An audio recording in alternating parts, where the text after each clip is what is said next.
Medo e a fobia social, medo. Não conseguia apresentar o trabalho na frente. Eu não conseguia fazer nada. Você tinha fobia social. Fobia social. Isso é ansiedade. A fobia social é um adoecimento da ansiedade. Na fobia social, né? Que é a timidez excessiva. É. Você tem o circuito do medo extremamente ativado. De ser rejeitado. Não, de ser rejeitado, de não ser aceito, das pessoas acharem que você é ridículo, sempre de achar que você vai falar não vai agradar. Então é um circuito de medo muito grande que o cérebro tem. Mas me fazia mal de um jeito que eu não conseguia viver. Eu não conseguia falar pros meus pais. Chegava a visita em casa, eu desenhava, mostra o desenho, eu escondia no quarto. Eu não conseguia me relacionar com as pessoas. E aí eu fui vencendo isso aos poucos. E até hoje eu sou tímido, mas eu consigo, eu sei Você como vencer. sabe que vai dar certo. É.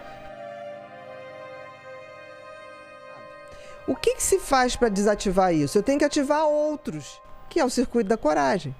Medo é uma coisa que ele só tem uma saída, enfrentar. Porque o medo, se você for para trás, chega uma hora que tem uma parede. Não tem mais pra E onde ele ir. vai te sufocar. O tratamento de fobia social é fazer isso. O que a gente propõe para o fóbico social? Olha só, a gente vai te preparar para você enfrentar. Então, tem uns que não conseguem enfrentar. Você primeiro tem que medicar para ele enfrentar, para depois você ir tirando o remédio e falar, tá vendo como dá? Tanto que tem gente que tem tanto pavor que a gente usa o quê? Realidade virtual. Olha só. Esses óculos de jogos, a gente hoje usa pra gente que tem medo de falar em público. Que é uma coisa controlada. Tá ali, a gente tá ali, você vai dessensibilizando. O que você fez? Eu quero. Você foi dessensibilizando teu cérebro. Eu era afim de uma garota, eu não conseguia nem pensar na possibilidade. De falar. E não conseguia apresentar o trabalho na frente. Eu não conseguia fazer Então nada. você tinha fobia social. Fobia social. Isso mesmo. E eu, conscientemente, eu falei, eu vou mudar isso e vou. E foi um dia que eu decidi isso. Tá me fazendo muito mal. E aí eu falei, quem vai apresentar o trabalho? E eu morrendo de medo, eu falei, vou apresentar o trabalho. Quem vai chegar naquela garota? Eu vou chegar. Cara, e eu não sei, eu me joguei. E eu fiquei tão feliz de cada conquista que eu e isso de criança, tô falando eu entendi. sexta, sétima série. E eu lembro, eu falei, eu não quero assim. E eu tinha um lance também religioso, e eu rezava muito pra Deus e ao mesmo tempo né? ajuda. Eu não podia nem pedir ajuda pros meus pais, porque a gente não tinha esse diálogo antigamente. Não tinha mesmo. E eu lembro quando eu fui vencendo isso, essa felicidade de falar, nossa, consegui apresentar o trabalho, nossa, consegui falar. E daqui a pouco eu tava fazendo piada, tava brincando.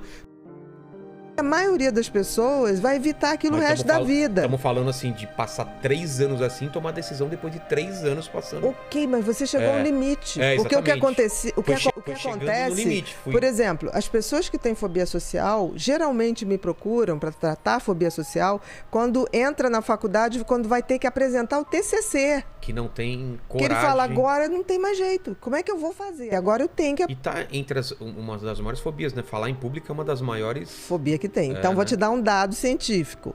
Os ingleses têm mais medo de falar em público do que de morrer. O quê? Exatamente. A fobia social e o índice de fobia social da Inglaterra é altíssimo. Por isso que os ingleses são tidos como um povo que não gosta de dar informação, reservado, arrogante. Não, eles têm pavor. Você imagina brasileiro que chega em Londres e vai pedir uma informação. Ei! O cara que é fóbico social, baixa a cabeça, ele sai correndo. Entendeu? Aí todo mundo chega e fala assim, os ingleses são insuportáveis. Fóbicos. Eles têm pavor. E isso que eu tô falando, eles têm mais medo de morrer do que de falar em público. Não, mais medo de falar em público do que de morrer. De falar em público do que de morrer, exatamente.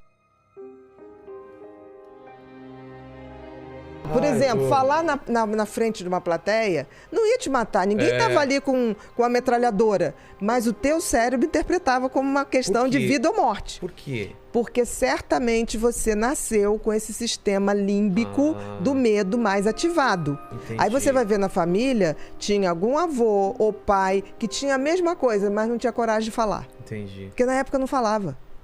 Aí o que fazia? Era o cara que ia trabalhar num lugar que ele não precisasse lidar com o público.